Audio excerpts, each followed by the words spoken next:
Hello students, good morning. तो आज आप हिंदी को पढ़ेंगे। हिंदी को पढ़ा किस तरीके से जाता है आपको देखना है। हिंदी में बहुत कुछ पढ़ाने के लिए नहीं होता है, लेकिन एक सीक्वेंस या एक रेगुलरिटी मेंटेन करने के लिए लोग हिंदी की क्लास को करते हैं। और मान के चलिए कि लगभग 50 to 60% पार्ट हमारा तैयार रहता है। केवल 30 to 40% पार्ट को कवर करने के लिए अपने को किसी के मार्गदर्शन की या गाइडेंस की आवश्यकता होती है। तो इसी उद्देश्य की पूर्ति के लिए हम यहाँ पर हिंदी को स्टार्ट कर रहे हैं। तो हमारा यहाँ पर हिंदी पढ़ाने का जो उद्देश्य है, एसीएफ एग्जाम के लिए जो वस्तुनिष्ठ प्रश्न आते हैं लैंग्वेज में, आपका 50 क्वेश्चंस आना है। 50 क्वेश्चंस में यदि सामान्य तरीके से अपन सोचें आपका, तो 17 और 16 क्वेश्चन का वर्गीकरण बनता है हमारे पास। 17 इंग्लिश, 17 हिंदी और आपका 16 छत्तीसगढ़ी लैंग्वेज। तो ये एक्चुअल में हम लैंग्वेज को ही स्टार्ट कर रहे हैं। और लैंग्वेज में जो 50 क्वेश्चंस हमारे आने हैं, उसमें हम कैसे 35 to 36 क्वेश्चन को बना सकें, इसी उद्देश्य को लेकर के यहाँ पर हम ये हिंदी मतलब लैंग्वेज का एक पार्ट आपका हिंदी है, उसको मैं यहाँ पर स्टार्ट कर रहा हूँ। तो सबसे पहले हम यहाँ पर जो एसीएफ 2016 और 17 में एग्जाम हुए थे, उसके क्वेश्चन को ले लेते हैं हम। इसमें जो पहला टॉपिक हम लोग पढ़ रहे हैं, इसमें आपका हिंदी साहित्य का विकास या हिंदी भाषा का विकास किस तरीके से हुआ है, इसको हम समझेंगे। और साथ ही एग्जाम में जो क्वेश्चंस आए हैं उसको अपने को देखना पड़ेगा, क्योंकि ये हमारा एग्जाम क्या ऑब्जेक्टिव पैटर्न पर है। और पीएससी में जो हम मेंस एग्जाम वगैरह देते हैं, वहां पर हमारा थ्योरी क्वेश्चन रहता है। तो ऑब्जेक्टिव क्वेश्चन को थोड़ा ध्यान से अपने को पढ़ना पड़ेगा। और सीधी सी बात है कि आप लोगों को पढ़ाने के लिए मुझे भी पढ़ना पड़ा है। और सबसे पहले हम यहाँ पर एसीएफ एग्जाम में जो क्वेश्चन आए हैं उसको पहले हम देख लेते हैं। ये आपका जो 2016 में क्वेश्चन आया था, 2016 में क्वेश्चन आपका आया था, ध्यान रखेंगे कि जो आपका हिंदी, ये आपका हिंदी शुरू में ही आपका गलत लिखा गया, ध्यान देंगे। ये आपका ये यहां पर ये सही में हिंदी ये है, इस तरीके से लिखाएगा आपका हिंदी, ध्यान रखेंगे। ये फारसी भाषा का शब्द है। ये एग्जाम में क्वेश्चन आया था कि हिंदी साहित्य में, हिंदी साहित्य में जो काल विभाजन किया गया है, हिंदी साहित्य में जो काल विभाजन किया गया है, मतलब अभी आगे चल के हम पढ़ेंगे हिंदी साहित्य का काल विभाजन, जिसमें आपको मिलेगा आदिकाल, मध्यकाल और आधुनिक काल। मतलब हिंदी साहित्य का विकास जो लगभग 1000 ईस्वी के पास प्रारंभ होता है, तो वहां से लेकर के वर्तमान तक का जो समय है, उसको हम 3 कालखंडों में विभाजित करते हैं, आदिकाल, मध्यकाल और आधुनिक काल। तो ये हिंदी साहित्य के विकास का जो कालखंड है, तो ऐतिहासिक दृष्टि से सबसे पहले ये वर्गीकरण किसके द्वारा किया गया था? तो पीएससी के द्वारा जो एमेंडेड मॉडल आंसर लिया गया था, उसमें इसका आंसर बना था, आपको ध्यान रखना है, ये जॉर्ज ग्रियर्सन। इसका आंसर क्या बना था आपका? जॉर्ज ग्रियर्सन इसका आंसर बना था। अभी हम देखेंगे इसको, अभी हम केवल एक पेपर की बात किए हैं यहां पर कि हिंदी साहित्य के विकास का कालखंड के आधार पर ऐतिहासिक रूप से प्रथम वर्गीकरण किसके द्वारा प्रस्तुत किया गया था। हमारा आंसर क्या बना यहां पर? George Grierson. ये तो एग्जाम का क्वेश्चन हुआ। आगे चल करके हम देखेंगे कि वास्तव में काल विभाजन या कालखंड का विभाजन किस तरीके से हुआ, किस अवधि को हमने आदिकाल कहा, किसको मध्यकाल कहा और किसको हमने आधुनिक काल कहा। तो आगे चल करके आएगा। फिर हम आते हैं यहां पर आपका 2017-18 में जो पेपर हुआ इसका, उसमें आपका हिंदी साहित्य के विकास से संबंधित 3 क्वेश्चन अपने को दिखाई दिए। 3 क्वेश्चन। सबसे पहला क्वेश्चन आपका इसमें दे दिया आपका कि ये जो हिंदी भाषा है, ठीक है, क्या बोला आपका कि जो हिंदी भाषा है कौन से फैमिली से संबंधित है या कौन से भाषा परिवार से संबंधित है, हमारा आंसर क्या बना यहां पर आपका ये भारोपीय। हमारा आंसर क्या बना यहां पर भारोपीय। भारोपीय बोलने का मतलब क्या हो गया, इंडियन यूरोपियन या इंडो यूरोपियन। ठीक है, हमारा यहां पर आंसर क्या बना आपका ये इंडो यूरोपियन। ये हो गया आपका इंडो यूरोपियन। ये हमारा आंसर बना कि जो हिंदी भाषा है किस परिवार से संबंधित है। हमारा आंसर क्या बना भारोपीय। मतलब भारोपीय बोलने का मतलब क्या हो गया, भारत प्लस यूरोप। इसी को हम क्या बोल रहे हैं यहां पर, इंडो यूरोपियन इसको कहा जा रहा है। तो हिंदी भाषा किस परिवार से संबंधित है, हमारा आंसर क्या बना भारोपीय, या इसको अपन क्या बोलेंगे इंडो यूरोपियन। हालांकि ये पेपर आपका हिंदी का पेपर है, तो हिंदी का पेपर है इसलिए इंडो यूरोपियन ऑप्शन में नहीं लिखा हुआ है। वहां पर आपको हिंदी को ही जानना पड़ेगा। ऑब्जेक्टिव में क्या लिखा हुआ है, भारोपीय, मतलब भारत और यूरोप से संबंधित। ये भारोपीय क्या है, ये शब्द कहां पर इस्तेमाल हुआ है, इसके बारे में भी अपन चर्चा करेंगे। फिर नेक्स्ट क्वेश्चन में दिखाई देता है कि भारतीय भाषाओं के विकास का सही क्रम क्या है। तो भारतीय भाषाओं के विकास का जो सही क्रम की हम बात करते हैं, तो सही से क्रम इसका क्या मिलता है, सबसे पहले क्या आता है आपका ये संस्कृत। मतलब संस्कृत को क्या है, भारतीय भाषाओं की जननी कहा गया है, मदर ऑफ ऑल लैंग्वेज। ठीक है, ये हो गया संस्कृत। फिर संस्कृत से आगे चल करके विकास होता है कौन सी भाषा, आपका ये पाली भाषा। पाली के बाद नेक्स्ट आपको क्या मिलता है यहां पर आपका ये प्राकृत भाषा, और प्राकृत के बाद फिर आपका क्या आता है यहां पर ये अपभ्रंश। इसके बाद क्या आता है आपका ये अपभ्रंश। ठीक है, और अपभ्रंश ये मतलब हमारे एग्जाम का क्वेश्चन था कि हिंदी भाषा के विकास का सही क्रम क्या होगा। तो पहले क्या आएगा संस्कृत, फिर संस्कृत से पाली, पाली के बाद प्राकृत भाषा, प्राकृतिक भाषा के बाद अपभ्रंश, और अपभ्रंश से ही आगे चल करके विकास हुआ है किसका, आपका हिंदी भाषा का विकास हुआ है। तो ये क्या चीज है, संस्कृत भाषा क्या है या पाली भाषा क्या है, कौन से धार्मिक ग्रंथ पाली भाषा में लिखे गए हैं, ये सब पे अपन एक सीक्वेंस से अभी यहां पर चर्चा करेंगे। ठीक है, तो ये तो थे हमारे एग्जाम के क्वेश्चंस। और मान के चलिए कि जो हिंदी भाषा के विकास से संबंधित हमारा टॉपिक है, सिंगल क्वेश्चन की तो आपको गारंटी है, आया था ना सिंगल क्वेश्चन आपका इसी सीक्वेंस में। आज जो मैं क्लास ले रहा हूं एक क्वेश्चन की वहां पर गारंटी रहेगी, आपको ध्यान रखना, क्योंकि अभी तक का जितने भी एग्जाम हुए हैं ऑब्जेक्टिव पैटर्न पे सिंगल क्वेश्चन यहां से मिलता है। दूसरा, इसी हिंदी साहित्य के विकास में जो भी विभिन्न साहित्यकार हुए हैं, यदि हम उनकी रचनाओं को अधिक से अधिक याद कर लेते हैं तो मान के चलिए हमारा दूसरा क्वेश्चन वहां से कवर होता है। मतलब इसमें अपने को थोड़ा सा मेहनत करना पड़ता है, क्योंकि भाई बहुत सारे साहित्यिक रचनाएं हैं कि भाई महादेवी की रचना कौन सी है, आचार्य महावीर प्रसाद द्विवेदी की रचना कौन सी है, सूरदास ने कौन सी रचना की। तो ये सारी साहित्यकारों की जो रचनाएं हैं उनकी सीरीज मतलब मान के चलो कि अपने को लगभग यहां पर 100-150 साहित्यिक रचनाओं का नाम अपने को याद करना पड़ता है।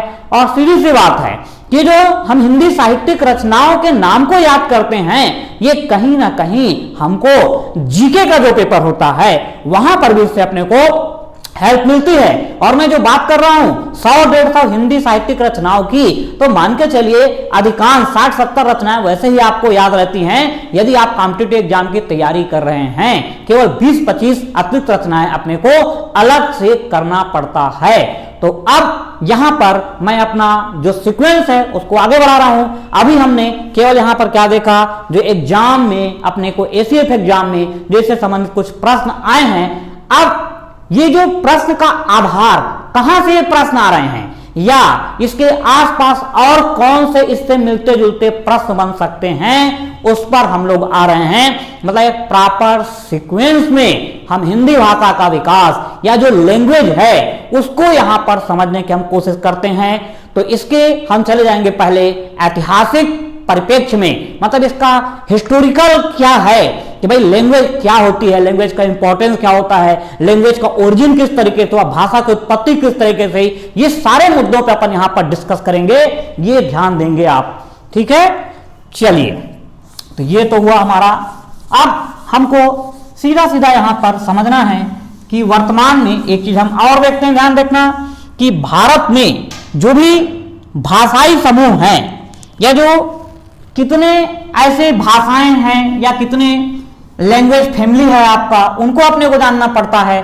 तो आपने एक ये सुना होगा कि भारत में जितनी भी प्रकार की भाषाएं हैं उसको हमने क्या है यहां पर 4 समूह में वर्गीकृत किया है।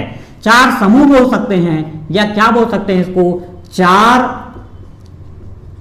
भाषाई परिवार में इसको अपन वर्गीकृत करते हैं। ठीक है, मतलब लैंग्वेज के बेस पर 4 फैमिली में इसको हमने यहां पे क्लासिफाइड कर दिया है या 4 परिवार में इसको हमने वर्गीकृत कर दिया है। तो ये आपने पहले भी कभी पढ़ा होगा। नंबर 1 पर अपने को यहां पर पढ़ने के लिए मिलता है।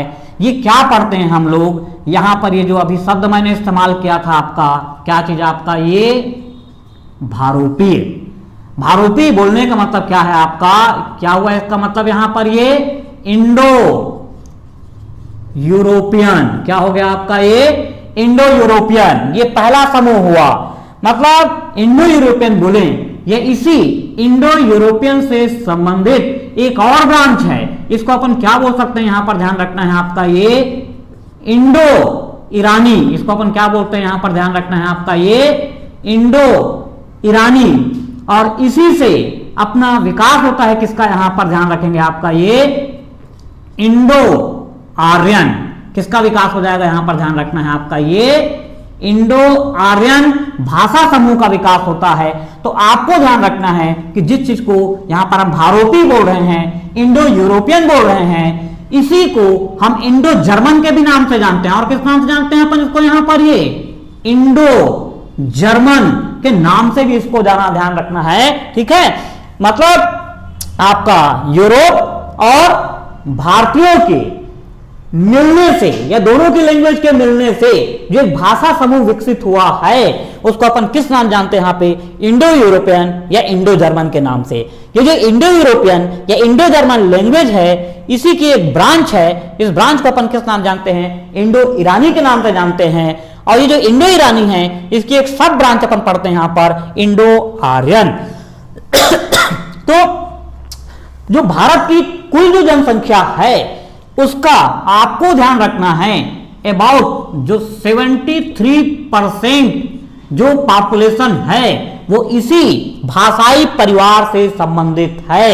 ऐसे जो अपन पढ़ते हैं इंडो यूरोपियन लैंग्वेज हम पढ़ रहे हैं, इसमें कौन कौन सी भाषाएं आपकी आती हैं, तो भाषाओं की यदि अपन बात करते हैं तो इसके अंतर्गत हम लोग पढ़ते हैं क्या, यहां पर आपका ये हिंदी और ये आपका उड़िया।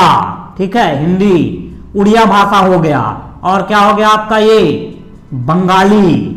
और ये आपका क्या हुआ यहां पर, गुजराती भाषा हो गई। ये आया समझ में। तो ये सारी जो भाषाएं हैं ये इसी इंडो यूरोपियन समूह से संबंधित हैं। तो एग्जाम में हमारे बार बार ये क्वेश्चन आता है कि हिंदी भाषा किस परिवार से संबंधित है, मतलब Hindi belong to which family of language.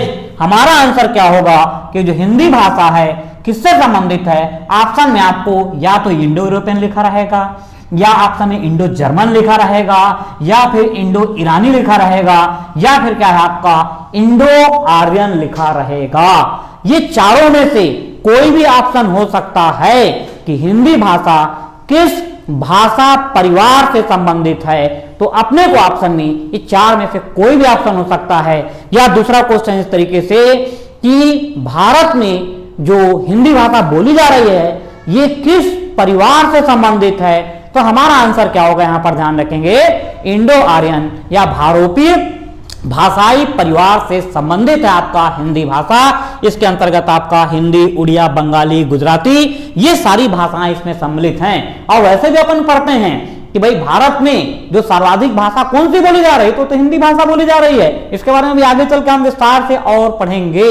इसके बाद अब अपने को ये देखना है दूसरा जो भाषाई समूह अपने को दिखाई देता है, सेकंड नंबर पे जो भाषाई समूह हम लोग पढ़ते हैं वो अपन क्या पढ़ते हैं, यहां पर द्रविड़ भाषा को पढ़ते हैं। किसको पढ़ते हैं अपन, यहां पर ये द्रविड़ भाषा को पढ़ते हैं। ये ध्यान रखना आपका, ये हो गया कौन सी भाषा आपका, ये द्रविड़ भाषा की हम यहां पर बात कर रहे हैं, ध्यान देंगे आप। ठीक है, ये कौन सी भाषा हो गई आपका, ये हम द्रविड़ भाषा की बात कर रहे हैं। ठीक है, ये हो गया आपका द्रविड़ भाषा की हम बात कर रहे हैं, ये हुआ आपका द्रविड़।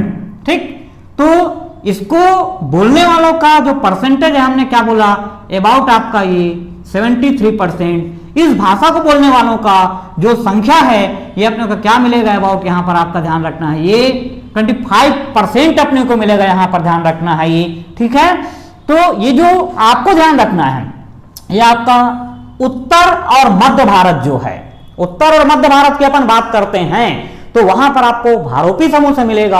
और द्रविड़ की यदि अपन बात करते हैं तो जो द्रविड़ भाषा है ये ज्यादातर आपको कहां पर मिलेगा, जो दक्षिण भारत वाला हिस्सा है, दक्षिण भारत में जो अधिकांशता है वो किस भाषा परिवार से संबंधित है, आपका द्रविड़ भाषा संबंधित है। जो अपन पढ़ते हैं तमिल, तेलुगु, मलयालम, ये सब भाषाओं को अपन पढ़ते हैं तो किस भाषा परिवार से संबंधित है, तो द्रविड़ भाषा परिवार से संबंधित है, आपको ध्यान रखना है। इसके अतिरिक्त थर्ड नंबर पे हम लोग यहां पर पढ़ते हैं आपका ऑस्ट्रिक। थर्ड नंबर पे हम लोग क्या पढ़ते हैं, आपका ये ऑस्ट्रिक भाषा समूह को पढ़ते हैं।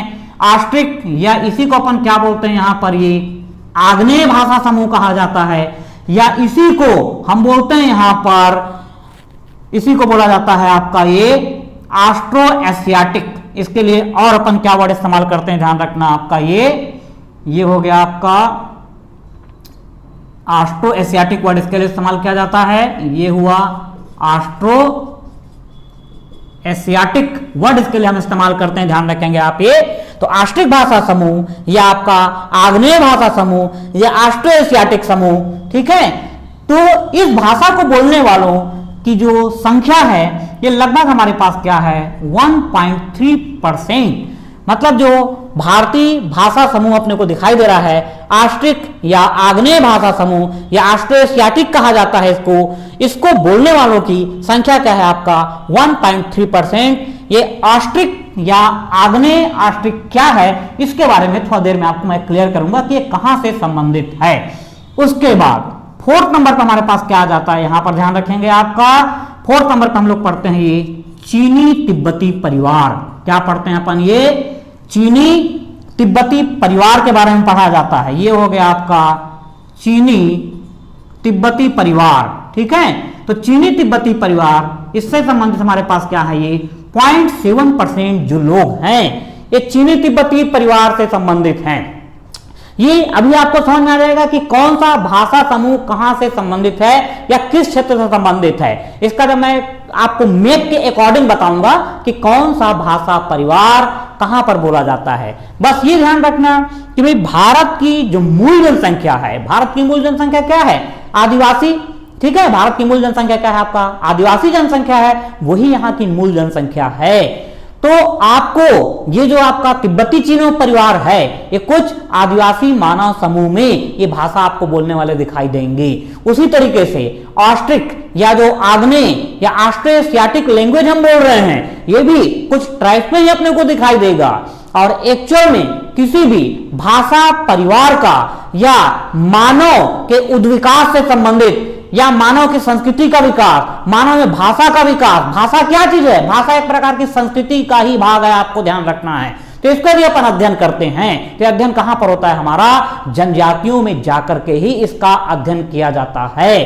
तो अभी इसके बारे में आपको विस्तार से मैं बताऊंगा कि ये भाषा परिवार कैसे यहां पर विकसित हुआ है। फिलहाल ये भी आपका क्लियर हो गया कि जो भारतीय भाषाई परिवार है इसको हमने 4 समूह में बांटा हुआ है। भारोपी समूह, दूसरा आग्नेय या ऑस्ट्रिक, दूसरा आपका आग्नेय समूह, ठीक है, या ऑस्ट्रिक, और थर्ड नंबर पे हमने क्या लिया यहाँ पे आपका ये, मतलब ये आपका द्रविड़ है, ये ऑस्ट्रिक हो गया, इधर आपका क्या हो गया चीनी तिब्बती परिवार। तो ये भाषाई आधार पे 4 प्रकार के मानव समूह को हम लोग यहाँ पर पढ़ते हैं। अब ये जितनी भी टर्मिनोलॉजी आपको दिखाई दे रही है ये किससे संबंधित है या भाषा के विकास का इतिहास क्या है, अब यहां से फिर हम आपको इसको समझाने की कोशिश करते हैं। चलिए, तो सबसे पहले अपने को ये जानना है, ये तो एक समान में जो बार बार क्वेश्चन आता है उसको हमने डिस्कस कर लिया। तो भाई सबसे पहला मुद्दा आता है क्या, भाषा है क्या चीज। तो भाषा क्या है, संचार का माध्यम है। भाषा क्या चीज है, आपका संचार का माध्यम है, मोड ऑफ कम्युनिकेशन। कि भाई भाषा के द्वारा ही हम अपने विचारों को दूसरों के समक्ष व्यक्त कर सकते हैं। और ये जो भाषा है सांकेतिक भी हो सकती है, आया समझ में? तो आपको ये ध्यान रखना है कि सबसे पहले भाषा का प्रयोग किसके द्वारा किया गया था। तो आप ध्यान रखेंगे सबसे पहली भाषा जो थी वो सांकेतिक भाषा थी। कौन सी भाषा थी आपका? सांकेतिक भाषा, साइन लैंग्वेज, मतलब इशारों के माध्यम से किसी को समझाना। तो भाषा का जो विकास यदि अपन देखते हैं तो सबसे पहली जो भाषा अस्तित्व में आई वो कौन सी थी आपका? सांकेतिक भाषा। और ये सांकेतिक भाषा का प्रयोग करने वाला कौन सा सबसे पहले आपका? तो आपको ध्यान रखना है कि जो प्रागैतिहासिक काल का मानव था, आया था ना, प्रागैतिहासिक काल मतलब प्री हिस्टोरिक, मतलब इतिहास लिखे जाने की पहले की अवधि, उसको अपन क्या बोलते हैं? प्रागैतिहासिक। जहां पर दो क्वेश्चन बनते हैं, ध्यान रखना कि लैंग्वेज के यदि हम विकास की बात करते हैं तो सबसे पहली लैंग्वेज कौन सी थी? तो आपको ध्यान रखना है वो लैंग्वेज क्या थी? आपका सांकेतिक लैंग्वेज थी। और ये सांकेतिक लैंग्वेज किसके द्वारा इस्तेमाल की गई? तो प्रागैतिहासिक काल के मानव के द्वारा इस लैंग्वेज को इस्तेमाल किया गया था, ध्यान रखेंगे। और नेक्स्ट पॉइंट बनता है कि इस लैंग्वेज की आवश्यकता क्यों हुई? तो आपको ध्यान रखना है कि जो प्रागैतिहासिक काल का मानव था उसके द्वारा जब बड़े जानवरों का शिकार किया जाता था, सामूहिक रूप से शिकार किया जाता था, तो सामूहिक रूप से शिकार करने के लिए एक दूसरे को संकेत के माध्यम से या इशारों के माध्यम से समझाया जाता था कि किस तरफ किसको अपनी एक्टिविटी संचालित करना है, या इस बड़े जानवर को पकड़ने के लिए हमको किस तरीके से एक दूसरे के साथ कोऑपरेट करना है। तो आपको ध्यान रखना है कि जो सांकेतिक भाषा का विकास हुआ ये बड़े जानवरों के शिकार करने के लिए संचार के रूप में या एक दूसरे को इशारे के माध्यम से जो संदेश दिया गया वही क्या थी? आपका सांकेतिक भाषा के रूप में अपन जानते हैं। ये आपको ध्यान रखना है, ठीक है। इसके बाद क्या होता है आपका कि भाई जो भाषा अपने को दिखाई दे रही है, भाषा के विकास को समझने के लिए थोड़ा सा अपने को जाना पड़ता है कहां पर? आपका एंथ्रोपोलॉजी के बेस पर जाना पड़ता है। एंथ्रोपोलॉजी मानव विज्ञान, एंथ्रोपोलॉजी एक ऐसा सब्जेक्ट है जिसमें मानव के शारीरिक, सांस्कृतिक एवं सामाजिक विकास का अध्ययन किया जाता है। ध्यान रखना सिलेबस से मैं थोड़ा बाहर जा चुका हूं, लेकिन भाषा के विकास को जानने के लिए अपने को ध्यान रखना पड़ता है कि एंथ्रोपोलॉजी में एक पार्ट आता है जिसको बोलते हैं भाषाई मानव शास्त्र। मतलब मानव में जब सांस्कृतिक विकास हुआ, सामाजिक विकास हुआ, तो सांस्कृतिक और सामाजिक विकास के लिए क्या चाहिए? सबसे पहले भाषा का ज्ञान होना चाहिए। भाई भाषा का जब ज्ञान होगा तभी तो क्या है, आप साहित्यिक रचना कर सकेंगे, अपने विचारों को एक दूसरे के समक्ष संचारित कर सकेंगे। इसलिए ध्यान रखना कि जो भाषाई मानव शास्त्र अपने आप में एक टॉपिक है जिसमें आपका कि मानव में भाषा का विकास किस तरीके से हुआ उसको समझना पड़ता है अपने को। और जो हिंदी भाषा का विकास है उसको समझने के लिए भी कुछ एंथ्रोपोलॉजी से संबंधित कॉन्सेप्ट हैं, उसमें अपने को जाना पड़ता है, ठीक है। क्योंकि हम ये पढ़ेंगे कि भाई आर्य लोगों का भारत में आगमन हुआ, आर्य लोगों के द्वारा भारत में आगमन से हमारे यहाँ मतलब संस्कृत भाषा, पाली भाषा, प्राकृत भाषा और आपका अपभ्रंश और हिंदी भाषा का विकास हुआ। लेकिन आर्य लोगों के पहले भी हमारे भारत देश में कुछ अन्य देश से लोग आए थे, और जब उनका यहाँ पर आगमन हुआ तो उनके द्वारा भी यहाँ पर कुछ भाषाओं का विकास किया गया। तो ऐसे कौन से लोग हैं जिनमें अपने को भाषाई परिवार में या भारत देश की भाषा के विकास में जिनका योगदान है, उनको भी अपने को जानना पड़ता है। जहां पर सबसे पहले अपने को जानना पड़ता है आपका मतलब आर्यों के आगमन के पूर्व, आया ना, आर्यों के आगमन के पूर्व कौन थे जो भारत में यहां पर आए? तो सबसे पहले हम लोग यहां पर क्या देखते हैं? आपका निग्रिटो। अपने को इसके बारे में जानना पड़ता है। यहां पर ये निग्रिटो के बारे में अपने को जानना पड़ता है। ये हुआ आपका क्या? यहां पर ये निग्रिटो के बारे में आपको जानना है, ध्यान रखेंगे। आपका ये हो गया आपका निग्रिटो, ठीक है। निग्रिटो मतलब जिसको अपन निग्रो बोलते हैं। तो पहला पॉइंट तो आप ये ध्यान रखना कि जो मानव का विकास हुआ है, मानव का विकास अपन मानते हैं अफ्रीका महाद्वीप से। आए समझ में? मतलब जो मानव का विकास हुआ है, भाई भाषा का विकास तो ठीक है, लेकिन पहले मानव का विकास, तो मानव का विकास कहां पर हुआ? ध्यान रखना अफ्रीका। और अफ्रीका से ही जो मानव प्रजाति है वो संसार के दूसरे भागों में या अन्य देशों में उनका प्रचार प्रसार मतलब या उनका विस्तार हो सका है। तो आपको ध्यान रखना है कि जो निग्रिटो है, निग्रिटो को अपन क्या है, सबसे प्राचीन मानव समूह मानते हैं।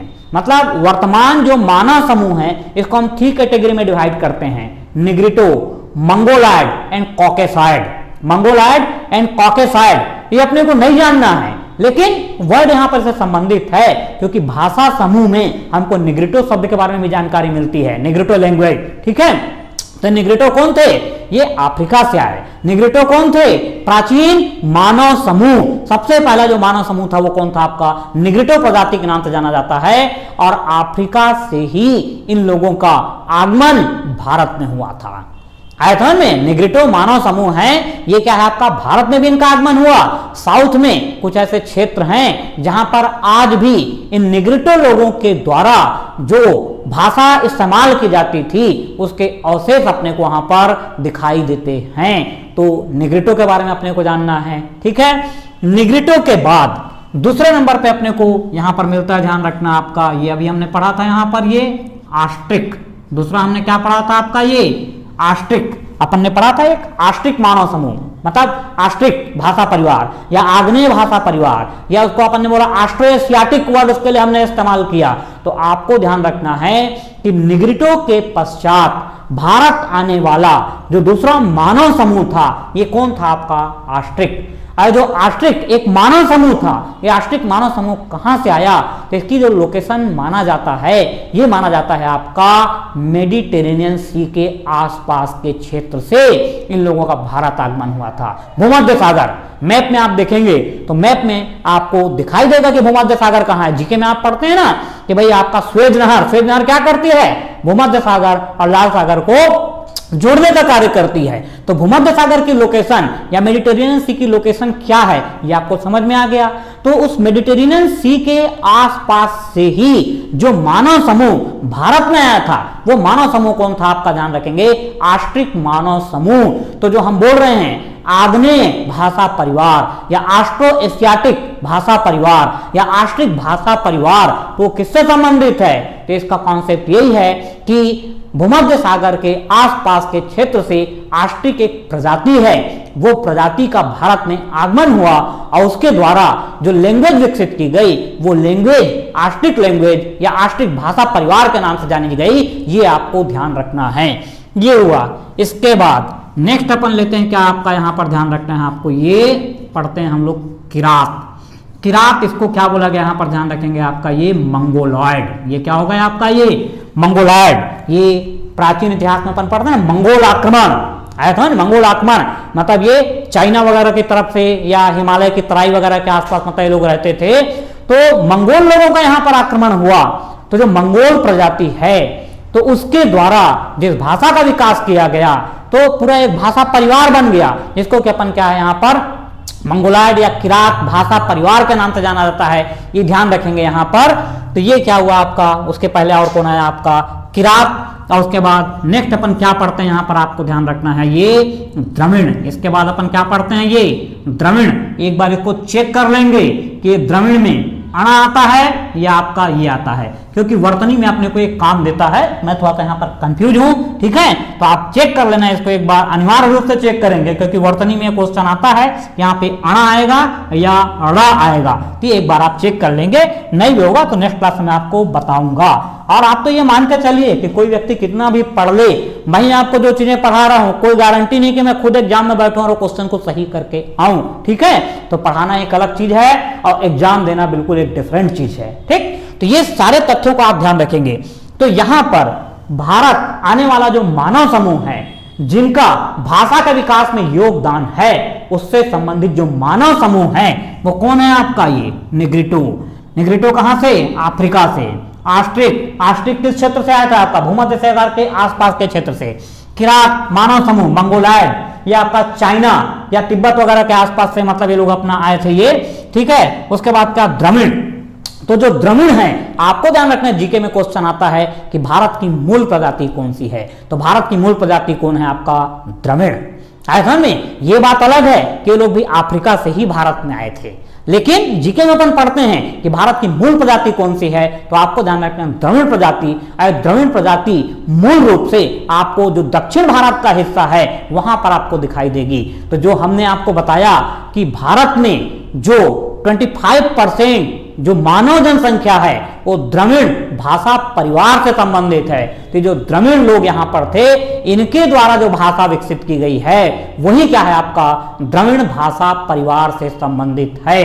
और इसके पश्चात भारत में आगमन होता है आर्य लोगों का। इसके पश्चात किसका आगमन होता है, भारत में आर्य लोगों का भारत में आगमन होता है। आर्य के बारे में आपने जीके में पढ़ा होगा कि भाई एक तो अपन पढ़ते हैं क्या, लोकमान्य तिलक को जब कारावास हुआ था 6 वर्ष का, तो उस दौरान उन्होंने जेल में रहते हुए एक पुस्तक लिखी थी, the Arctic homes of the Vedas. तो the Arctic homes of the Vedas में उन्होंने जो आपका आर्य है उनका मूल निवास क्या बताया था, आर्कटिक क्षेत्र को बताया था। जीके का क्वेश्चन है कि लोकमान्य तिलक ने आर्यों का मूल निवास किसको बताया, तो किसको बताया था उन्होंने, मतलब वेदाज मतलब क्या, यहां पर आर्य। तो आर्यों का मूल निवास क्या बताया था उन्होंने, आर्कटिक क्षेत्र को बताया था। फिर अपन क्या पढ़ते हैं, आपका दयानंद सरस्वती के बारे में पढ़ते हैं। दयानंद सरस्वती ने आर्यों का मूल निवास किसको बताया, क्योंकि भाई दयानंद सरस्वती क्या था, आर्य समाज की स्थापना किए थे। आर्य समाज की स्थापना मतलब आर्यों के बारे में उन्होंने कुछ बताया। तो उन्होंने क्या बताया था कि आर्यों का मूल निवास क्या था, आपका तिब्बत क्षेत्र। फिर हम ये पढ़ते हैं कि आर्यों का मूल निवास के लिए जो सर्वाधिक मान्यता प्राप्त सिद्धांत है वो क्या पढ़ते हैं, मध्य एशिया का सिद्धांत, जिसे प्रस्तुत किया था मैक्स मुलर ने। मतलब कुल मिलाकर के आपका मध्य एशिया का जो सिद्धांत है वही मान्यता प्राप्त है, और मध्य एशिया से ही आर्य लोगों का भारत में आगमन हुआ। और भारत में आगमन होने के पश्चात आर्य लोगों का संघर्ष किसके साथ हुआ, आपका द्रविड़ के साथ उनका संघर्ष हुआ। आए समझ में। और द्रविड़ को पराजित करने के पश्चात यहां पर आर्य लोगों का आगमन हो गया, और आर्य लोगों के द्वारा जो भाषा यहां पर विकसित की गई उसी भाषा को अपन किस नाम से जान रहे हैं, यहां पर इंडो आर्यन के नाम से उसको जाना जा रहा है। तो अब मेरे ख्याल से आपको ये समझ में आ गया होगा कि आर्य भाषा का विकास किस तरीके से हुआ है, या जो अपन बोल रहे हैं कि इंडो आर्यन या इंडो यूरोपियन या इंडो जर्मन की हम बात कर रहे हैं, वहां पर हम किस तरीके से पहुंचे हैं, किस सीक्वेंस में पहुंचे हैं। तो उसी को यहां पर मैं फिर कंटिन्यू कर रहा हूं। तो अपने को ध्यान रखना है कि भारत में आर्य भाषा या इंडो आर्यन जो लैंग्वेज है उसके विकास कैसे हुआ है, इसको अब यहां पर आपको मेरे ख्याल से समझ में आ गया होगा कि भारत की मूल प्रजाति द्रविड़, आर्य लोगों का भारत में आक्रमण हुआ, द्रविड़ पराजित हुए, इस तरीके से भारत में आर्य लोगों का विस्तार हुआ। समझ में। सबसे पहले मतलब क्या आपका ये उत्तर का जो कुछ क्षेत्र है वहां पर आर्य लोग थे, फिर वहां से होते हुए आपका गुजरात, बंगाल, इस तरफ क्या है इनका पूरा फैलाव होता चला गया, और इन लोगों के द्वारा भारत में जो भाषा समूह का विकास किया गया है, भाषा परिवार का विकास किया गया, उसी को अपन इंडो आर्यन भाषा समूह के नाम से जानते हैं, जो कि इंडो ईरानी एक सब ब्रांच है। और इंडो ईरानी किससे संबंधित है, वो इंडो यूरोपियन से संबंधित है, जिसको हिंदी में भारोपी के नाम से जाना जाता है। तो कुल मिलाकर के आपको ध्यान रखना है कि हम आर्य भाषा समूह को पढ़ते हैं, लेकिन आर्य भाषा समूह या आर्य लोगों के आक्रमण के पहले भारत में आने वाली जो विभिन्न मानव प्रजातियां हैं उनका सीक्वेंस क्या है। तो आप ध्यान रखें, पहले निग्रिटो है, उसके बाद आस्ट्रिक मानव समूह है, उसके बाद किरात या मंगोलायड है, उसके बाद क्या है आपका द्रविड़ है, उसके बाद भारत में आगमन होता है आर्य लोगों का। तो आर्य लोगों के द्वारा जो भाषा विकसित की गई है, तो भाषाई विकास का जो इतिहास है इसको हम क्या करते हैं, यहां पर फिर इसको कालखंड में विभाजित करते हैं। तो इसको जब अपन कालखंड में विभाजित करते हैं तो ये अपने को क्या मिलता है, ये देखिए जो आर्य भाषा समूह है, कौन सी भाषा समूह आपका, ये आर्य भाषा समूह। आर्य भाषा समूह को हम यहां पर 3 कालखंड में डिवाइड कर लेते हैं। ये क्या हो जाता है आपका प्राचीन आर्य भाषा समूह, पहला क्या हो गया प्राचीन आर्य भाषा समूह। दूसरा आपका क्या हो जाएगा, यहां पर ध्यान रखना है, ये मध्यकालीन, दूसरा क्या हो गया आपका ये मध्यकालीन आर्य भाषा समूह, आर्य भाषा समूह, ठीक है। तो ये मध्यकालीन आर्य भाषा समूह। और थर्ड नंबर पे क्या हो जाता है आपका, ध्यान रखेंगे यहां पर ये आधुनिक, थर्ड नंबर पे क्या हो जाएगा आपका ये आधुनिक आर्य भाषा समूह के नाम से इसको अपन जानते हैं। तो यहां पर इसको अपन 3 पार्ट में डिवाइड कर रहे हैं, ठीक है। प्राचीन आर्य भाषा समूह, मध्यकालीन आर्य भाषा समूह और आपका आधुनिक आर्य भाषा समूह, ठीक है। तो इसमें अपने को जो क्लासिफिकेशन है, इस क्लासिफिकेशन को मैं कंटिन्यू कर रहा हूं, यहां पर ध्यान देंगे आप, ठीक। तो ये देखिए इसका जो समय अवधि है या इसका जो टाइम है, ये टाइम यहां पर आप ले सकते हैं, ये आपको मिलेगा यहां पर लगभग आपका ये 500 ईसा पूर्व से लेकर के 1500 ईसा पूर्व, ठीक है। मतलब ईसा पूर्व मतलब क्या हो गया आपका ये बीसी, बिफोर क्राइस्ट, ठीक है। ये क्या हो गया आपका बिफोर क्राइस्ट। अब आपको थोड़ा बहुत याद होगा कि भारत में जो वैदिक सभ्यता प्रारंभ होती है, आर्य बोलने का मतलब यहां पर क्या समझ जाना है आपको, वैदिक सभ्यता। तो भारत में जो वैदिक सभ्यता स्टार्ट होती है लगभग क्या पढ़ते हैं अपन, ईसा पूर्व 1500, आए समझ में। तो ये वही टाइम है, आपका ध्यान देना है यहां पर कि प्राचीन आर्य भाषा, इसका जो टाइम पीरियड है ये क्या था आपका 500 ईसा पूर्व से लेकर के आपका 1500 ईसा पूर्व का जो टाइम है, उस दौरान जो भाषा विकसित हुई ये क्या थी आपका ध्यान रखेंगे, प्राचीन आर्य भाषा समूह के नाम से इसको अपन यहां पर जानते हैं, ठीक है। अब इसके बाद क्या होता है आपका, फिर यहां से अपन लोग आगे बढ़ जाते हैं, इसको भी और क्लासिफाइड करते हैं अपने यहां पर, ठीक है। तो पहला ये जो पार्ट अपने को दिख रहा है प्राचीन आर्य भाषा समूह है, इसमें भी अपने को 2 प्रकार का वर्गीकरण यहां पर दिखाई देता है। प्राचीन आर्य भाषा समूह में अपने को यहां पर 2 लैंग्वेज मिल रही, ध्यान रखना। एक यहां पर अपन पढ़ते हैं यहां पर आपका ये वैदिक, क्या पढ़ते हैं अपन ये आपका वैदिक, और दूसरा क्या पढ़ते हैं यहां पर आपका लौकिक। 2 पढ़ते हैं अपन यहां पर संस्कृत भाषा। तो एक को अपन क्या बोल रहे हैं आपका ये वैदिक संस्कृति, संस्कृत, और दूसरे को अपन क्या बोलते हैं ध्यान रखना आपका ये लौकिक संस्कृत। दूसरा क्या कहलाता है ध्यान रखेंगे आपका लौकिक संस्कृत के नाम से जानते हैं। देखिए ये जो वैदिक संस्कृत है, वैदिक संस्कृत बोलने का मतलब क्या है कि जो वेद आपका लिखा गया है, ऋग्वेद लिखा गया है या और भी जो दूसरे चारों वेद हैं वो किस भाषा में लिखे गए हैं, तो आपको ध्यान रखना है वैदिक संस्कृत। मतलब जो वर्तमान में संस्कृत हम पढ़ रहे हैं उससे थोड़ा सा क्लिष्ट या थोड़ा कठिन प्रकार की जो संस्कृत है उसको क्या बोला गया है, वैदिक संस्कृत। हम जो पढ़ते हैं वर्तमान में संस्कृत उससे थोड़ा सा भिन्न प्रकार के, उससे डिफरेंट है, ध्यान रखना। तो उसको क्या कहा गया है आपका वैदिक संस्कृत कहा गया है। और दूसरी क्या है अपना इसका भाषा इसमें लौकिक संस्कृत। मतलब ये जो वैदिक संस्कृत है एक प्रकार से बिगड़ा हुआ रूप था, इसका जो परिष्कृत या मतलब इसका जो परफेक्ट मतलब जो है वो किस नाम से जाना गया, यहां पर लौकिक संस्कृत के नाम से इसको जाना गया। तो आपको ध्यान रखना है कि जो वेद की रचना हुई, वेद की रचना किस भाषा में हुई है, वैदिक संस्कृत।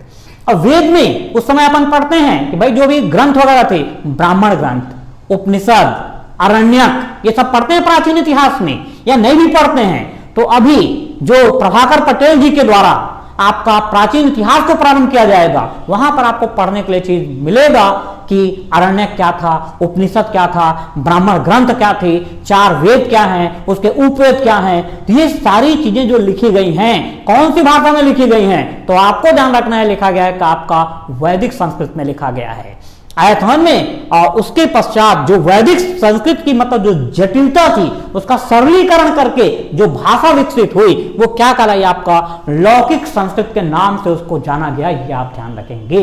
और आपने जीके में ये नाम सुना होगा आपने, पाणिनि, किसका नाम सुना आपने, ये आपका पाणिनि का नाम आपने सुना होगा, पाणिनि, ठीक है, जिन्होंने आपका मतलब इसको अपन व्याकरण से संबंधित मतलब इन्होंने अष्टाध्यायी, एग्जाम में क्वेश्चन आता है ना भाई, अष्टाध्यायी की रचना किसने की, पाणिनि की। अष्टाध्यायी किससे संबंधित है, व्याकरण संबंधित पुस्तक है।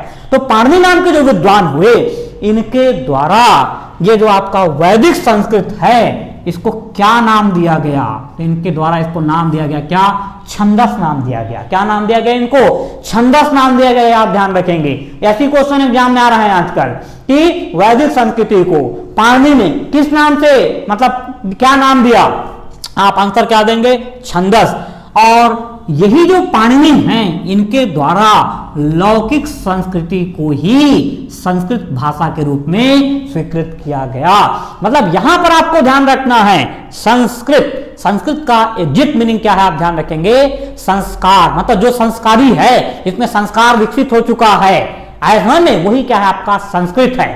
ठीक, तो यहां पर ध्यान रखना आपका कि पाणिनि के द्वारा किस भाषा को संस्कृत का दर्जा दिया गया या किसे संस्कृत कहा गया, ऑब्जेक्टिव में आपको लिख देगा वैदिक संस्कृत, लौकिक संस्कृत, उपरोक्त दोनों। तो यहां पर ध्यान रखना कि जो पाणिनि नाम के विद्वान थे, उन्होंने वैदिक संस्कृति जो कि क्लिष्ट भाषा थी, जटिल भाषा थी, उसको उन्होंने क्या कहा था, छंदस कहा था। और दूसरा जो लौकिक संस्कृति है, संस्कृत है, उसको ही उन्होंने वास्तव में संस्कृत माना था, जिसको कि अपन क्या मान रहे हैं यहां पर, जो भी भारतीय भाषाएं हैं उसकी जननी माना जा रहा है। ये कौन है आपका ध्यान रखेंगे, संस्कृत। तो ये स्टोरी मेरे ख्याल से आपकी क्लियर हो जाती है। तो ये था क्या हमारा यहाँ पे प्राचीन आर्य भाषा। उसके बाद हमारे पास नेक्स्ट आता है मध्यकालीन आर्य भाषा। ये जो मध्यकालीन आर्य भाषा है, मध्यकालीन आर्य भाषा को ही हम जानते हैं यहां पर किस नाम से, प्राकृत भाषा के नाम से जाना जाता है। किस नाम से जानते हैं इसको अपन यहाँ पे, प्राकृत भाषा के नाम से जाना जाता है, ध्यान रखेंगे। मतलब आपको कोई बोल देता है कि जो मध्यकालीन आर्य या जो आर्यों का जो मध्यकाल था, उस समय कौन सी भाषा प्रचलन में थी, तो आपको ध्यान रखना है कि कौन सी भाषा उस समय थी, आपका प्राकृत भाषा थी। ये आपको ये ध्यान रखना है। अभी आपको कंफ्यूजन हो रहा होगा कि शुरू में सीक्वेंस बताया था संस्कृत, उसके बाद फिर पाली, उसके बाद फिर प्राकृत। यहां पर पाली का कहीं पे उल्लेख नहीं हुआ, सीधा अपन पहुंच गए कहां पर, आपका प्राकृत में पहुंच गए। तो ये भी कॉन्सेप्ट आपका मैं क्लियर कर रहा हूं कि ये एक्चुअल में है क्या चीज। तो ये जो आपका प्राकृत भाषा है, प्राकृत भाषा को अपन क्या है यहां पर 3 भाग में वर्गीकृत करते हैं, प्रथम प्राकृत, द्वितीय प्राकृत और आपका तृतीय प्राकृत।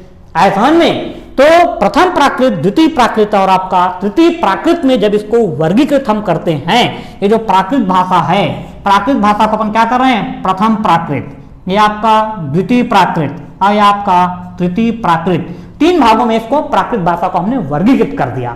अब जब इसका हमने वर्गीकरण कर दिया, तो जो प्रथम प्राकृत भाषा है इसका टाइम क्या था, इसका टाइम क्या था, ध्यान देना कि भाई आपका ये 1500 ईस्वी से लेकर के आपका ये जो टाइम चला आपका 500 बीसी तक का, तो 500 बीसी तक का तो क्या हो गया आपका प्राचीन आर्य भाषा, जिसमें आपने वैदिक संस्कृत और लौकिक संस्कृत वगैरह को आपने देखा। उसके बाद ये जो 500 है आपका, ये 500 से लेकर के आपका 1 बीसी तक का जो टाइम है, उस समय प्रथम प्राकृत भाषा थी। ऐसा नहीं, जो प्रथम प्राकृत भाषा है इसी को क्या कहा गया है, आपका ध्यान रखना है, यहाँ पर पाली भाषा के नाम से इसको जाना गया है। ऐसा मतलब कुल मिलाकर के क्या है कि जो प्राकृत का जो प्रारंभिक रूप था, तो प्राकृत का प्रारंभिक रूप वो क्या कला है, यहां पर आप ध्यान रखेंगे पाली भाषा के नाम से जाना गया, आप ही ध्यान रखेंगे। और ये वो समय है जब बौद्ध ग्रंथों की रचना की गई। जीके में आप पढ़ते हैं कि भाई बौद्ध ग्रंथ किस भाषा में लिखे गए हैं, तो बौद्ध ग्रंथ किस भाषा में लिखा गया है आपका, तो आपको ध्यान रखना है ये पाली भाषा में लिखा गया है आपका बौद्ध ग्रंथ। बौद्ध ग्रंथ की रचना किस भाषा में हुई है, पाली भाषा। पाली भाषा कौन है, प्रथम प्राकृत जिसको अपन बोल रहे हैं, प्रथम प्राकृत, जिसका टाइम पीरियड क्या था आपका 500 बीसी से लेकर के 1 बीसी तक का जो टाइम है वो क्या था आपका बौद्ध साहित्य का टाइम था, या उस भाषा को क्या कहा गया, पाली भाषा के नाम से जाना गया, आपको ध्यान रखना है।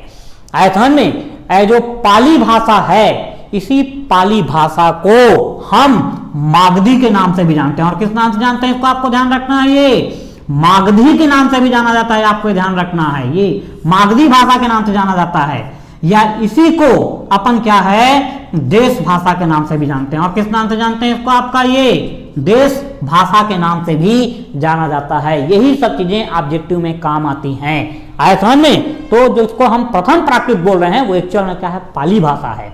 पाली भाषा को और अपन क्या बोल रहे हैं, मागधी भाषा बोल रहे हैं। मागधी को और अपन क्या बोल रहे हैं, देश भाषा के नाम से जाना जा रहा है। तो ये कौन सी आपका पाली भाषा, इसमें बौद्ध ग्रंथों की रचना हुई है, ये आपको ध्यान रखना है। उसके बाद ये जो टाइम हमारा आता है, ये सेकंड प्राकृत को अपन बोल रहे हैं, तो सेकंड प्राकृत का टाइम क्या हो जाएगा आपका, ये 1 BC, ठीक है, ये आपका 1 BC से लेकर के आपका 500 ईस्वी सन तक का जो टाइम है, आयतन में 500 ईस्वी सन तक का जो टाइम है, ये आपका क्या है, द्वितीय प्राकृत भाषा है। और द्वितीय प्राकृत भाषा को ही वास्तव में हम प्राकृत भाषा के नाम से जानते हैं। ध्यान देना, यहां पे जो प्रथम प्राकृत है पाली है वो, और वास्तव में प्राकृत भाषा किसको बोल रहे हैं, तो जो द्वितीय प्राकृत भाषा है उसी को अपन क्या बोल रहे हैं यहाँ पे प्राकृत भाषा। और ये जो टाइम पीरियड है, ये टाइम पीरियड क्या है, 1 BC से लेकर के आपका 500 ईस्वी सन तक का जो टाइम है, 500 AD तक का जो हमारा टाइम है, ये आपका क्या है कि वास्तव में यही प्राकृत भाषा का समय है। और इसके बाद यहीं पर आपका जो जैन धर्म है, जैन लोगों के जो ग्रंथ लिखे गए हैं, जैनियों के जो ग्रंथ लिखे गए हैं किसमें, प्राकृत भाषा में लिखे गए हैं। तो जैन ग्रंथों की रचना कब हुई है, इस पीरियड में आपका जैन ग्रंथों की रचना हुई है। कौन सा टाइम था ये, द्वितीय प्राकृत। तो द्वितीय प्राकृत को ही अपन ने एक्चुअल में प्राकृत भाषा का जो टाइम है अपन मान रहे हैं, ठीक है। तो आपको ध्यान रखना है, पाली भाषा प्रथम प्राकृत, वास्तव में प्राकृत भाषा किसे कहा जाएगा, ऑब्जेक्टिव बना देगा, प्रथम प्राकृत, द्वितीय प्राकृत, तृतीय प्राकृत, आप आंसर क्या देंगे, द्वितीय प्राकृत को ही वास्तव में प्राकृत भाषा माना गया है। ये भी स्टोरी मेरे ख्याल से आपका क्लियर हो गई। अब इसके बाद हमारा ये जो टाइम आता है, ये टाइम हमारा आ जाता है क्या आपका, ये तृतीय प्राकृत। तो तृतीय प्राकृत का टाइम अपने को क्या मिलेगा, ध्यान रखना है, 500 AD से लेके आपका 1000 AD, ठीक है। तो यहां पर आपका क्या है कि 500 ईस्वी से लेकर के आपका 1000 ईस्वी सन तक का जो टाइम है, इसको अपन बोलते हैं यहाँ पे अपभ्रंश के नाम से जाना जाता है। किस नाम से जाना जा रहा है, इसको अपभ्रंश के नाम से जाना जा रहा है। ध्यान देना, यहाँ पर जो प्राकृत भाषा है, प्राकृत भाषा का प्रारंभिक रूप क्या है, पाली, जिसको हम प्रथम प्राकृत बोल रहे हैं। वास्तव में प्राकृत भाषा कौन है, द्वितीय प्राकृत। और प्राकृत भाषा का जो बिगड़ा हुआ रूप है, प्राकृत भाषा का जो बिगड़ा हुआ रूप है वो क्या है, आपका ध्यान रखेंगे, अपभ्रंश के नाम से उसको जाना जाता है। तो यहां पर ध्यान देना, जो सीक्वेंस आपको एग्जाम में आया था या जिसका मैंने उल्लेख किया था, वो एक्चुअल में क्या है आपका, पहला हमने क्या देखा आपका, ये सीक्वेंस हमारा क्या है, ये पहला हमने लिया संस्कृत। संस्कृत बोल दिए मतलब कितने प्रकार की संस्कृत हो गई आपका, पहले कौन सी संस्कृत आएगी, तो पहले क्या आएगी, वैदिक संस्कृत। पहले कौन सा आएगा आपका, वैदिक संस्कृत। वैदिक संस्कृत के बाद कौन आएगा आपका, लौकिक संस्कृत, ठीक है। पहला कौन सा संस्कृत में अपन लेंगे, तो पहले कौन आपका आएगा, ध्यान रखना है आपका वैदिक संस्कृत। वैदिक संस्कृत से विकास हुआ किसका, आपका लौकिक संस्कृत का विकास हुआ, आए समझ में। और संस्कृत के बाद फिर क्या आएगा आपका प्राकृत। तो जो प्रथम प्राकृत है, प्रथम प्राकृत क्या है आपका, ध्यान रखना है, पाली। वास्तव में प्राकृत कौन है आपका, जिसको हम बोल रहे हैं द्वितीय प्राकृत। क्या बोल रहे हैं उसको अपन, द्वितीय प्राकृत। और इसके बाद फिर क्या है आपका, ये अपभ्रंश आया। इसके बाद क्या है आपका, ध्यान रखना, ये अपभ्रंश आ गया ये। तो कुल मिलाकर के जो सीक्वेंस है, सीक्वेंस हमारा ऐसा भी हो सकता है कि वैदिक संकेत, फिर लौकिक संकेत, फिर आपका पाली भाषा, पाली के बाद प्राकृत भाषा, प्राकृत के बाद क्या आपका अपभ्रंश। तो पाली क्या है, प्रथम प्राकृत भाषा। द्वितीय प्राकृत भाषा को वास्तविक प्राकृत भाषा बोला जा रहा है। और ये जो प्राकृत भाषा है, अपभ्रंश, अपभ्रंश मतलब क्या हुआ, बिगड़ा हुआ रूप। मतलब प्राकृत भाषा में जब बिगड़ने लगा, बिगड़ता, भाषा बिगड़ती कैसे, ध्यान देना, भाषा कैसे बिगड़ती, ध्यान देंगे यहां पर कि भाई मान लिया जाए मैं यहां पर बोल रहा हूं मिठाई, मैंने क्या बोला यहां पर, मिठाई। अब कोई दूसरा व्यक्ति यहां पर है, उस मिठाई को भूल गया बोलना और जाकर के दूसरे जगह क्या बोलना शुरू कर दिया, उसको मिट्टी, क्या बोलना शुरू कर दिया उसको, मिट्टी। अब मिट्टी शब्द वहां पे प्रचलन में आ गया। अब मिट्टी को कोई वहां पे क्या है, मठई, ऐसा नहीं। मतलब इस तरीके से एक जो मूल भाषा है वो बिगड़ने लगती है और बिगड़ना ही क्या कहलाता है यहाँ पे, अपभ्रंश के नाम से जाना जाता है। आपको ये ध्यान रखना है। तो जो प्राकृत भाषा है, प्राकृत भाषा का क्या हुआ यहाँ पे, अपभ्रंश हुआ। ये एग्जाम का बहुत पॉपुलर क्वेश्चन आपका कि हिंदी भाषा का विकास किससे हुआ है। तो हिंदी भाषा का विकास अपन आंसर क्या देते हैं, अपभ्रंश से ही हिंदी भाषा का विकास हुआ है। अब जो अपभ्रंश है, अपभ्रंश को भी समझने के लिए अपने को जाना पड़ेगा किसमें, प्राकृत भाषा में।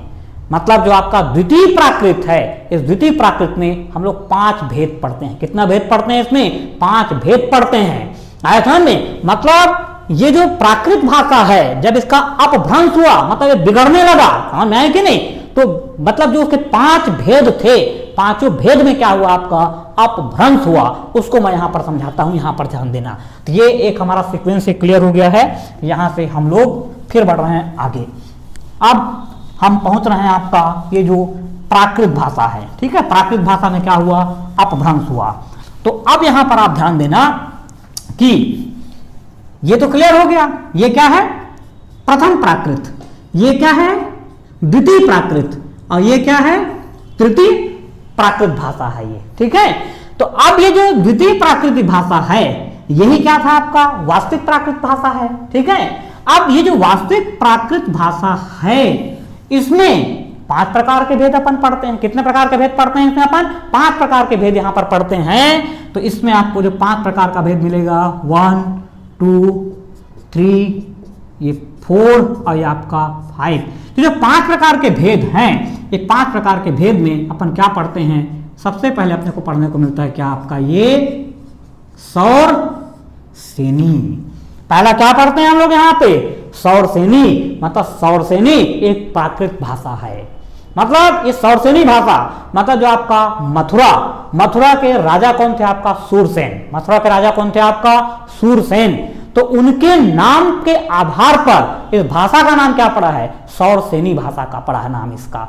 और ये सौरसेनी भाषा में जब अपभ्रंश हुआ, क्या हुआ इसमें, सौरसेनी भाषा में जब अपभ्रंश हुआ तो इससे विकास हुआ है किसका, आपका हिंदी का विकास हुआ है। ये ध्यान रखना। मतलब यहां पे 2 प्रकार के ऑब्जेक्टिव क्वेश्चन है। एक तो आपको हमने क्लियर कर दिया कि हिंदी भाषा का विकास किससे हुआ है, अपभ्रंश से विकास हुआ है। फिर अगला क्वेश्चन, कौन सा अपभ्रंश, आए समझ में। तो ऑब्जेक्टिव में आपको क्या मिलेगा, सौरसेनी अपभ्रंश। ये भी क्वेश्चन इंडिया के सारे एग्जाम में आ चुका है कि हिंदी भाषा का विकास किससे हुआ है, तो सौरसेनी अपभ्रंश। आए समझ में। अपभ्रंश क्या है, ध्यान रखना। ऑब्जेक्टिव ये भी हो सकता है कि जो तृतीय प्राकृत भाषा है, तृतीय प्राकृत भाषा को हम क्या बोल रहे हैं, यहाँ पे अपभ्रंश बोल रहे हैं। हमारा आंसर तृतीय प्राकृत भाषा भी हो सकता है, ऑब्जेक्टिव, ठीक है। अब यहां पर ध्यान देना, ये हुआ सौरसेनी अपभ्रंश। सौरसेनी अपभ्रंश, इसके अलावा आपको क्या मिलता है यहां पर, आपका ये पैशाचिक, ठीक है। ये पैशाचिक, या इसी को अपन क्या बोलते हैं, पिशाच मतलब क्या हो गया आपका, भूत भाषा, या इसी को अपन क्या बोलते हैं, ध्यान रखना, ये ग्राम्य भाषा। और क्या बोलते हैं इसको अपन यहाँ पर, ये ग्राम्य भाषा के नाम से जाना जाता है। मतलब यह है आपका कि जो आपका जम्मू कश्मीर के आसपास का जो क्षेत्र था, तो वहां पे जो प्राकृत भाषा प्रचलन में थी, उसको क्या कहा गया, आपका पैशाचिक भाषा।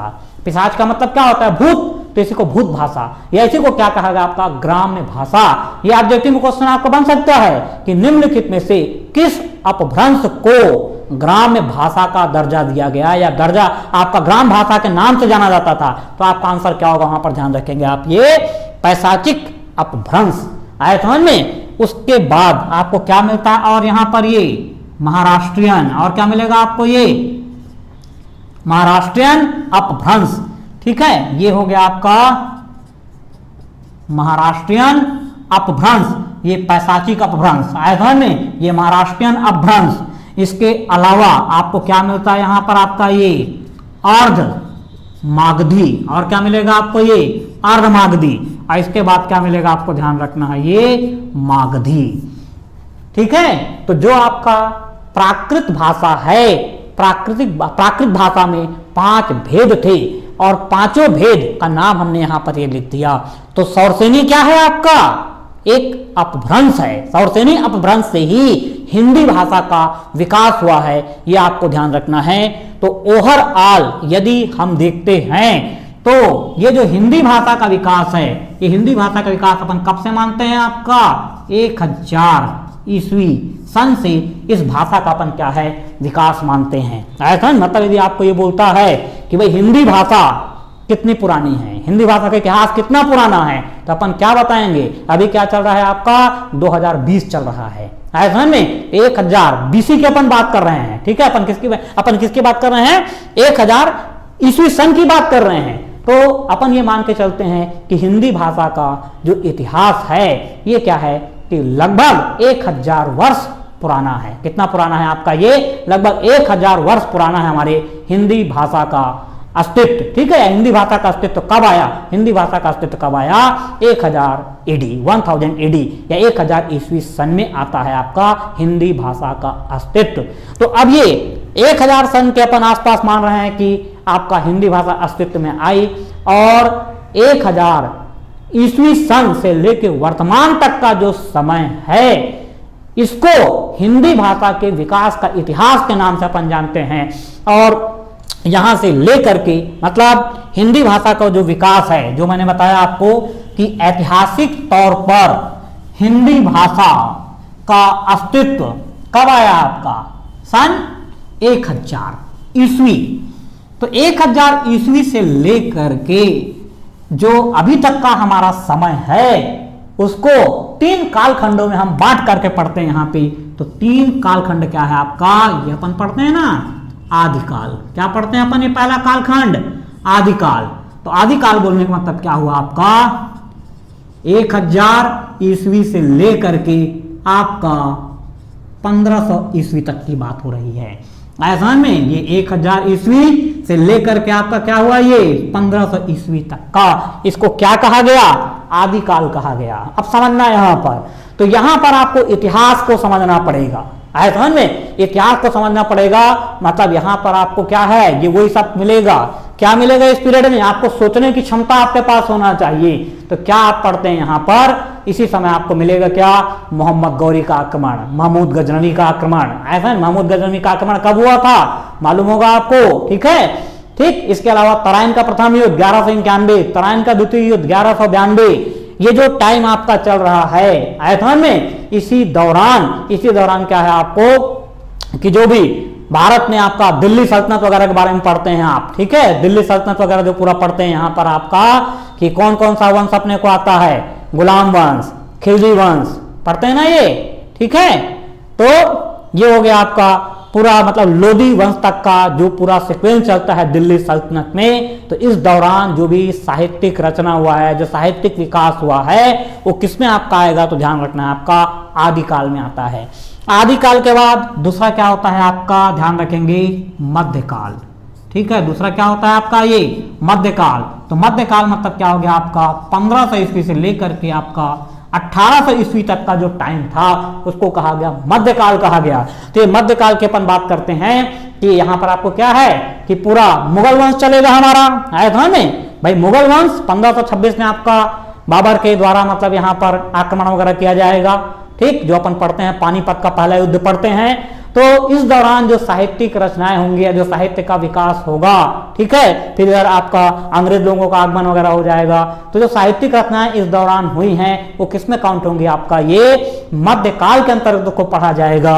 और यहीं पर फिर 3rd नंबर पे क्या आता है आपका, ध्यान रखेंगे ये आधुनिक काल। 3rd नंबर क्या आएगा आपका ये आधुनिक काल। तो आधुनिक काल अपन क्या पढ़ते हैं आपका ये सन 1800 से लेकर के वर्तमान तक का जो समय है इसको हम पढ़ते हैं क्या यहाँ पर आधुनिक काल में पढ़ते हैं। तो आधुनिक काल के दौरान कौन कौन सी साहित्यिक रचनाएं की गई, कौन से कवि हुए, कौन से लेखक हुए, इस सब के बारे में अपने को अधिक से अधिक यहाँ पर जानना पड़ता है। तब जाकर के हमारा मतलब एक सब्जेक्ट के जो अपन हिंदी पढ़ रहे हैं उसमें हमारी कमांड विकसित होती है और हम उम्मीद करते हैं कि भाई यदि हमारा हिंदी मीडियम है, सीधी सी बात है, तो हिंदी मीडियम है तो हमको तो हिंदी में भैया कम से कम 80% तक का स्कोर करने की कोशिश करना है। बनेगा कितना ये हम नहीं जानते, लेकिन एक टारगेट हमारे पास होना चाहिए कि हिंदी में भाई मेरे को 80%, मतलब जो 17 क्वेश्चन आ रहा है, 17 क्वेश्चन में कम से कम 14 से 15 क्वेश्चन में बना करके आऊं। इतनी अपने को तैयारी करना पड़ेगा। जब इतनी अपन तैयारी करेंगे तो 1-2 क्वेश्चन हमारा माइनस होगा और लगभग अपन 13-14 क्वेश्चन बनाने में वहां पे कामयाब हो जाएंगे। और बाकी जो इंग्लिश मीडियम के बच्चे, इंग्लिश मीडियम के बच्चे तो मान के चलिए कि जो क्लास अभी चल रही है इसको बहुत ध्यान से देखें, पॉइंट को कवर करें, ठीक है। और इसमें फिर आगे जो नेक्स्ट मतलब क्लास हमारी चलेगी इसी को अपन कंटिन्यू करेंगे, ठीक। तो मिलते हैं फिर नेक्स्ट